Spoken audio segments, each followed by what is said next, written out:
Glória a Deus. Abra sua palavra no livro de Gênesis 35. Gênesis capítulo 35, versículo 18. E eu estou na corrigida fiel, tá? Gênesis 35, 18. E hoje eu fui lavar vasilha.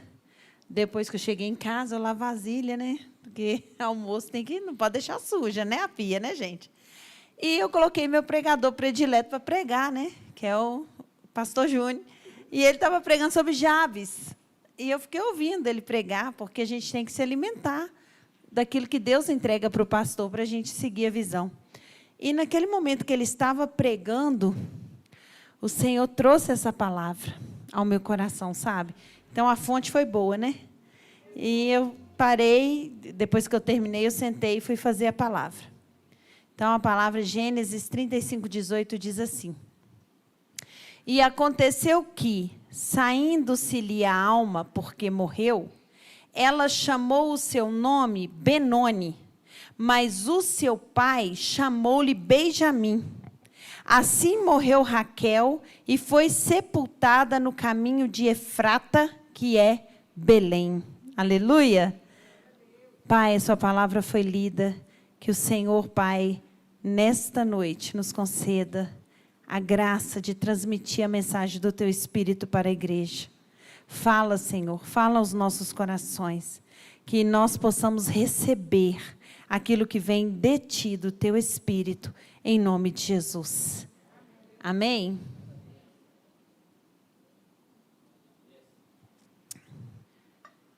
Eu ia chamar essa palavra Benoni, não, mas Benjamim.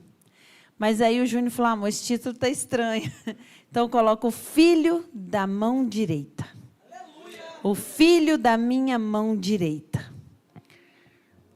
Todos nós sabemos aqui que Raquel era o grande amor da vida de Jacó. E Raquel, ela dá a ele 2 filhos. Ela dá José, que havia sido vendido para o Egito, e ela lhe dá Benjamim. Mas no momento em que ela está tendo o parto, que ela começa a sentir dores de parto, eles estavam em viagem, estavam viajando, e Raquel começa a ter dores de partos, e no versículo anterior, a parteira fala com ela assim, não temas, Deus vai te dar um filho. Era o desejo de Raquel, era tanto em ter filho, ela sonhava tanto em ter filho, que ela era uma mulher amargurada e invejosa da irmã, porque ela não tinha filhos. Ela entrou em estado de competição com a irmã para ter filhos. Então, ela era uma mulher de personalidade marcante. Se você perceber, se você estudar a Bíblia, a palavra de Deus sobre Raquel, você vai ver que ela era uma mulher feroz. Era uma mulher que desejava e o que ela queria, ela brigava por aquilo, e ela brigou muito com a irmã dela. Ao contrário, a irmã já era deprimida pelo nome dos filhos, você vê, né? Que a irmã já não tinha não era amada. Raquel era uma mulher amada.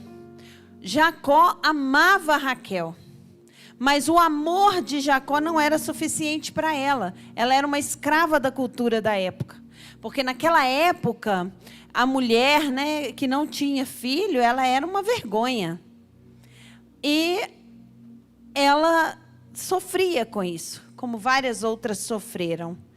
E em meio a tanto sofrimento na travessia, ela começa a ter dores de parto. E no caminho, como diz aqui, em Efrata, em Belém, especificamente em Belém, Raquel dá à luz. E quando ela está ganhando ali o bebê, a Bíblia é bem clara, ela morre na hora do parto. Ela morre. Mas quando a alma dela estava saindo, ela deu o nome para aquele bebê de Benoni. E Benoni significa filho da minha aflição. Filho da minha dor. Só que imediatamente Jacó vem. Imediatamente ele pega e fala, não, ele será chamado Benjamim, filho da minha destra, o filho da minha mão direita. Às vezes a amargura de uma pessoa, às vezes a dor de uma pessoa, às vezes a dor de alguém pode te ferir, pode querer determinar um destino na sua vida. A dor daquela mulher poderia marcar a vida daquela criança para sempre. A amargura daquela mulher como mãe poderia destruir a vida, marcar um destino, porque ela não estava dando só um nome, ela estava dando um destino para aquela criança. Uma identidade. Você, quando vai se identificar, a primeira coisa que você fala é o seu nome. Quem é você? Eu sou a Dênia, eu sou o Paulo. É uma marca que nós levamos. A identidade. Mas aquela mãe amargurada, ou mesmo um pai amargurado, ele não tem poder de definir a sua identidade. Palavras que te disseram não definem a sua identidade. Sentimentos de amargura do outro não definem quem você é. Títulos que te deram, nomes, palavras que falaram com você em momentos de aflição, não define a sua identidade. Quem define a sua identidade é Deus. É Ele. E Jacó aqui prefigura muito bem a figura de Deus. Ele prefigura aquele momento que ele tira a sua vergonha e coloca uma nova história na sua vida. A figura do pai que restaura, a figura do pai que resgata, a figura do pai que muda a nossa identidade. De derrota para filho da minha mão direita. A mão direita é a mão da bênção. Então a gente pode até aplicar isso dizendo, filho da minha bênção. Você não está debaixo de maldição. Você não é Benoni. Você é filho da bênção. Você é uma bênção. E Jacó sabia muito bem o que era ter um nome de usurpador. Jacó sabia muito bem o que era ser chamado de enganador, de usurpador todos os dias. Afinal, ele chamava Jacó. Afinal, ele brigou com o anjo para trocar o nome dele para Israel.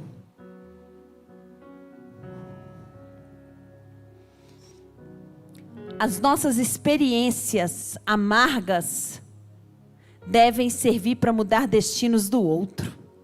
Você que é pai, você que é mãe, você que hoje teve a sua história reescrita, agora é a sua vez de reescrever a história do seu filho. Ele teve a própria história reescrita pela mão de Deus. Ele lutou para ser Israel. Ele sabe muito bem o que é passar anos e anos sendo considerado o que roubou a primogenitura. Mas na verdade havia sobre ele uma promessa que era de Deus. Ele não usurpou de nada. Deus falou para a mãe dele, no ventre, que havia 2 nações. E o maior, o mais velho, ia servir o mais novo. Jacó naquele momento, representando Cristo, representando Deus, representando o Pai, que dá destino, porque a figura paterna, eu falei hoje de manhã e vou trazer de volta isso, é aquele que dá destino. A menina olha e fala, eu quero casar com um homem igual ao meu pai. Ou não. Ou não. Ou eu não vou seguir os caminhos do meu pai. Eu não quero um homem, nunca me casar com um homem igual ao meu pai. Está dando destino, está apontando destino. Pai é aquele lugar de segurança, de proteção, aonde fala com a gente assim, olha, eu cuido de você, eu guardo você. Eu protejo você. Eu não vou deixar faltar nada para você. E naquele tempo, os pais eram que determinavam o nome. Foi assim com Zacarias e Isabel. Quando Zacarias ficou mudo e o anjo disse para ele que o menino ia se chamar João, quando Isabel ela tem a revelação do nome, que ela fala, ele vai se chamar João, que o Espírito Santo revela para ela, era uma mulher cheia do Espírito de Deus, revela, as pessoas duvidam e falam assim, mas não tem nenhum antecedente com esse nome na sua família? Aí eles dão a plaquinha para Zacarias escrever, e naquele momento Deus destrava a língua dele e fala, o nome do menino será chamado João.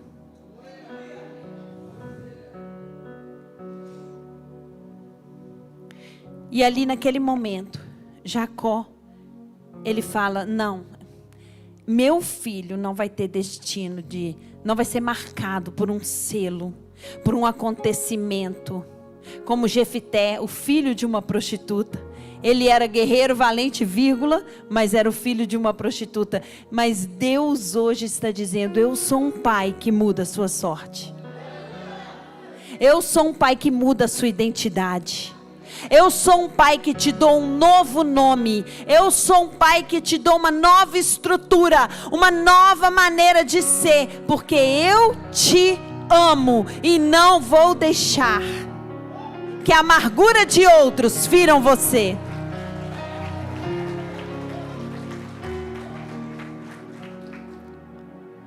Então ele passou a ser Benjamim, filho da minha destra. E lá em Gênesis 49, quando Israel está dando a bênção para os seus filhos, Gênesis 49, 27, chega o momento de Benjamim ser abençoado. E ele libera essa bênção profética. Benjamim é lobo que despedaça. Pela manhã comerá a presa e à tarde repartirá o despojo. Eu não sei a vida de Benjamim. Eu sei que eles eram uma tribo valente. Eles eram guerreiros. Eles eram fortes. Eles tinham manejo com a espada. Você vê isso lá em Juízes 20. Quando Israel entra em guerra com a tribo de Benjamim, a tribo de Benjamim vence eles 2 vezes. Na terceira vez que Deus dá a vitória. Era uma tribo guerreira. Teve momentos de batalhas, quando Saul precisou, quem chegou foi os filhos. Benjamim estava ali guerreando, sempre nas batalhas. Sempre nas batalhas. Benjamim é lobo, e lobo, quando fala de lobo, está falando, não do lado negativo do lobo, mas está falando de um ser, de uma tribo, de uma pessoa inteligente, persistente, guerreira, estrategista. Eu acho que você não pegou, mas eu vou falar. Você é filho da destra de Deus, em Cristo. Em Cristo, você é um lobo. Sabe o lobo? O lobo, ele se organiza em matilhas. O lobo, quando eles vão para um ataque, eles colocam os anciãos e os guerreiros, os mais jovens fortes na frente, os anciãos conduzindo. O lobo respeita a sabedoria. O lobo é organizado, é estrategista. Ele é guerreiro. Ele sobrevive no deserto. Ele dá conta do recado. Eu acho que tem lobo aqui nessa noite. Mas no bom sentido. No sentido, quando ele fala, você é um lobo que despedaça. Sabe o que ele está dizendo? Você é forte. Você é corajoso. Você tem um pai que mudou o seu destino, que mudou a sua história. Você é mais forte que essa situação. Você é mais forte em Cristo Jesus.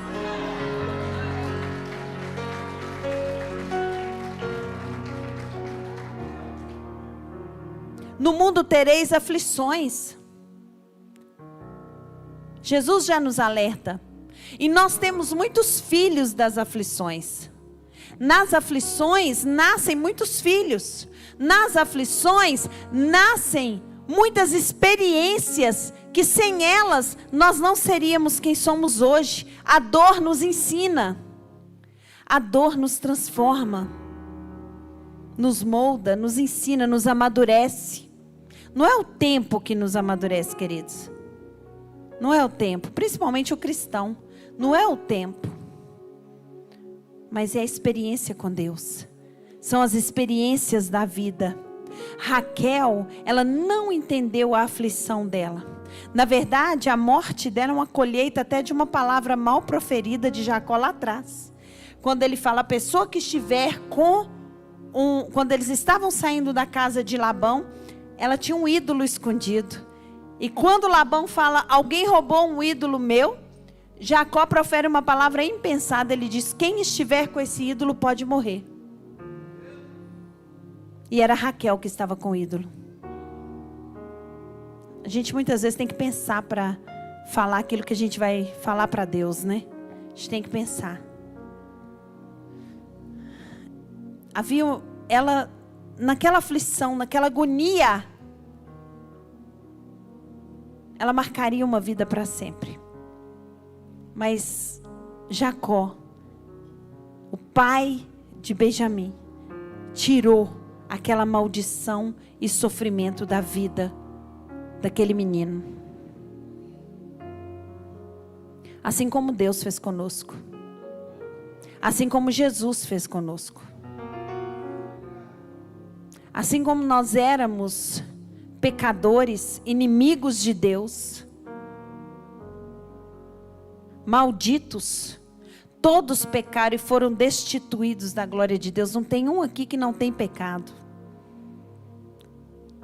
Mas quando Jesus ele morre na cruz, ele resgata, ele nos faz filhos da bênção.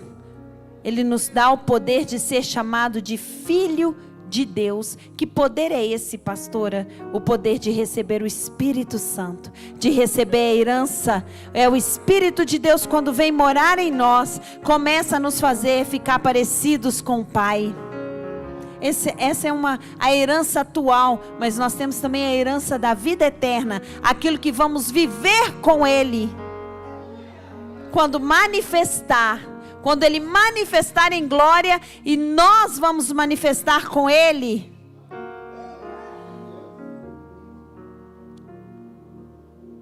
De Benjamim veio Saul. O reinado era para ser da tribo de Benjamim. Saul, o primeiro rei de Israel. Eu interpretei assim. Ele é amanhã, né? Primeiro momento, ele veio despedaçando. O primeiro ato de Saul foi picar um boi inteiro e espalhar por Israel. No momento que ele ficou irado. Saul perdeu o reinado, Benjamim perdeu o reinado. A tribo de Benjamim perdeu o reinado. Saul foi destituído por Deus. E a tribo de Judá foi eleita. Mas tem um filho de Benjamim que repartiu o despojo. E não sei se nessa versão igualmente fala, igualmente é o sinônimo. Equalitariamente. Esse repartiu o evangelho com os gentios. Esse escolhido, o menino pequeno da tribo de Benjamim, filho da bênção, filho da mão direita, herança de Benjamim, pregou o evangelho em todo o mundo. É Paulo, herança de Benjamim, repartiu o despojo mais tarde. Não. Uma pessoa não pode destruir o propósito que Deus tem na sua vida. Jamais. Benjamim tinha um propósito maravilhoso. Benjamim tinha um propósito maravilhoso. Palavras, pessoas não podem roubar o propósito de Deus na nossa vida. Não pode, não pode, jamais, jamais irão roubar. Aquilo que o Pai determinou, aquilo que o Pai escreveu para nós, nem mesmo você estraga. Você não tem poder de estragar o plano de Deus na sua vida, porque Deus é soberano.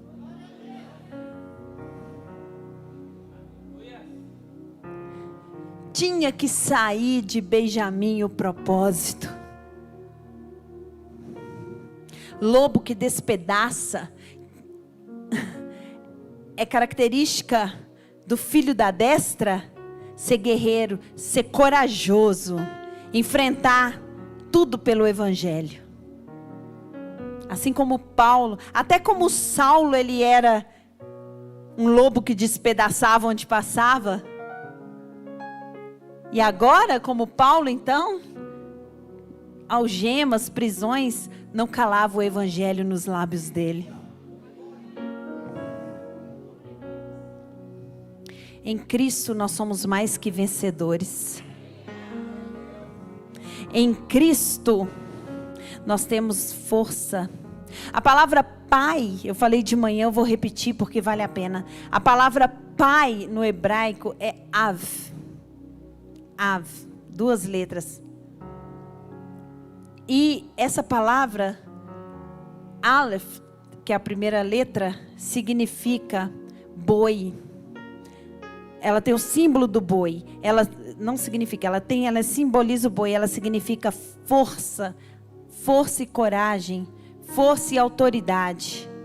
E a vet, a outra palavra vet, que forma a palavra, significa tendas.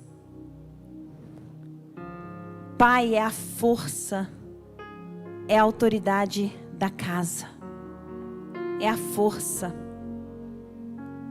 Por isso que a gente fala, o Senhor é a minha força. O Senhor é a minha força. O Senhor é minha fortaleza, porque Ele é o seu Pai. Talvez o pai da terra falhou com você. Talvez o pai da terra ou a mãe da terra te chamou de Benoni muitas vezes. Por que que você nasceu, seu inútil? Não é assim? Muitas vezes. Você não vai dar em nada, ô menino levado, não presta. Você é um Benoni.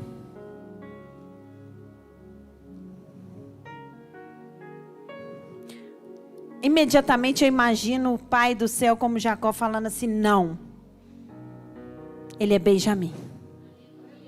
Não, ele é meu filho, filho da minha bênção. A minha mão está sobre ele. A minha destra está sobre ele. E eu o abençoo. E eu o abençoo. Não, você não vai levar a bênção. Você é a bênção. Sê tu uma bênção, Abraão. Sê tu uma bênção. Hoje Deus quer curar as feridas da paternidade.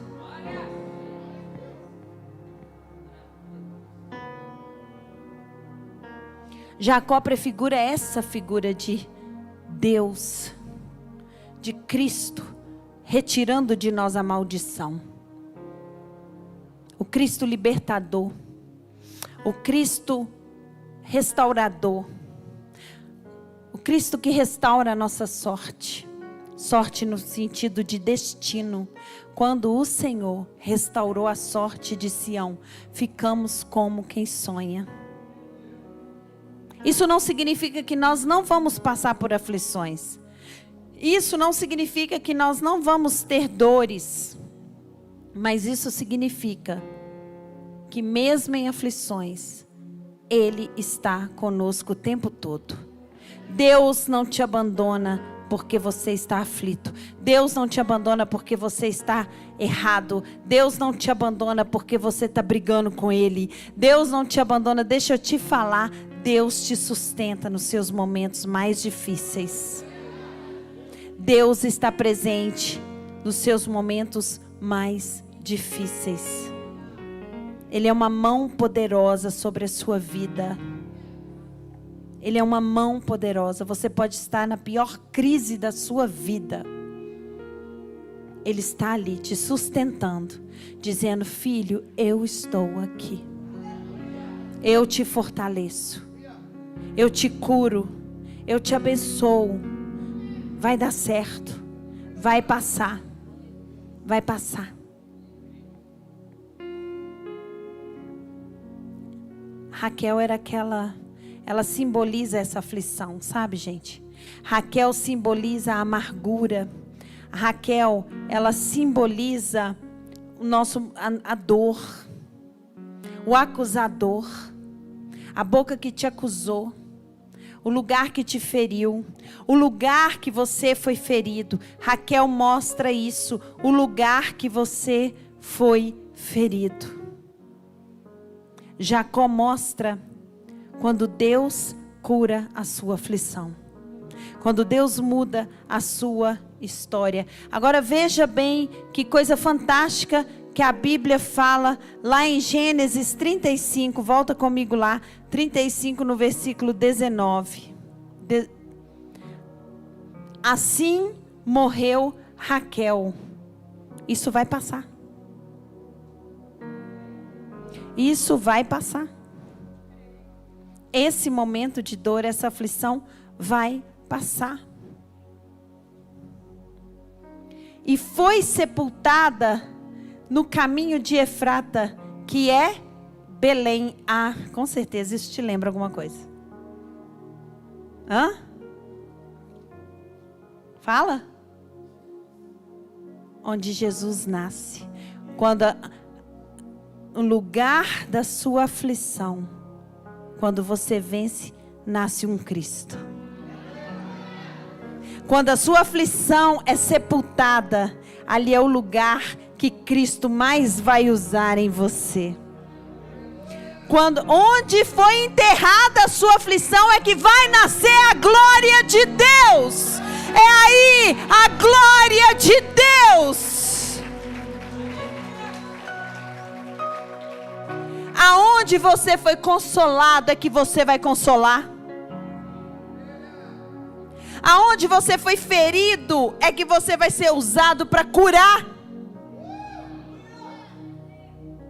Aonde você foi machucado é que Deus vai falar: meu filho, eu te curei. Agora vai curar a dor do outro. Vai curar seus filhos. Vai curar quem eu colocar. Quem nunca, gente? Quem nunca passou por uma depressão? E de repente vem um tanto de gente com depressão. Ora por mim, pastora. Hã?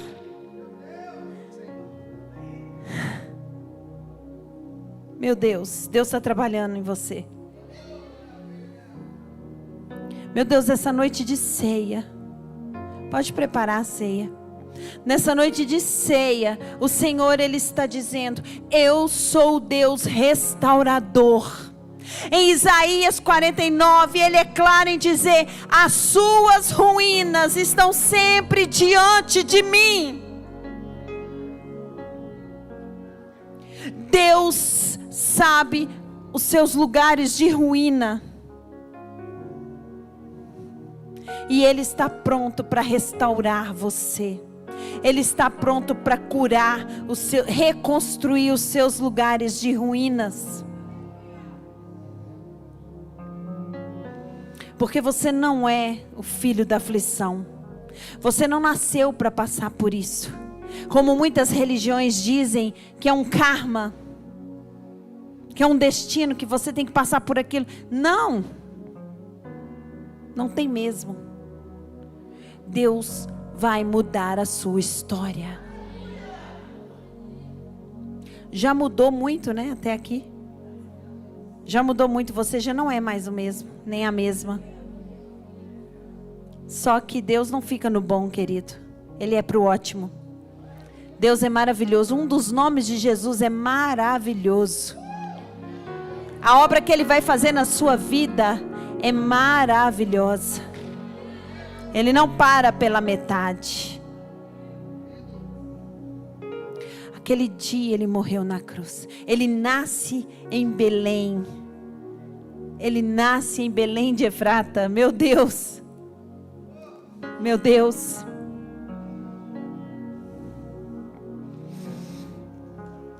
Deus quer despertar, sabe, queridos?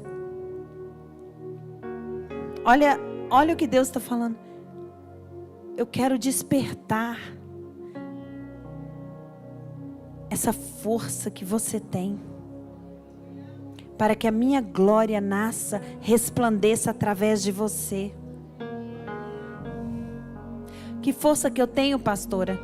O Espírito de Deus. Você anda debaixo da destra dele. Você é filho da destra. Você é filho da bênção. Queridos, nós temos que ter a ousadia e a coragem de tomar posse dessa identidade de filho. Filho da bênção. E declarar tudo aquilo que Deus tem preparado para nós, e tomar posse de todas as bênçãos celestiais que foram conquistadas na cruz para nós. Hoje é ceia. Jesus não morreu em vão. Eu quero que você nesse momento se veja como aquele menino indefeso, recém-nascido, nascendo de uma mãe amargurada, não tinha ninguém para defendê-lo. Sobre ele estava sendo posto um fardo.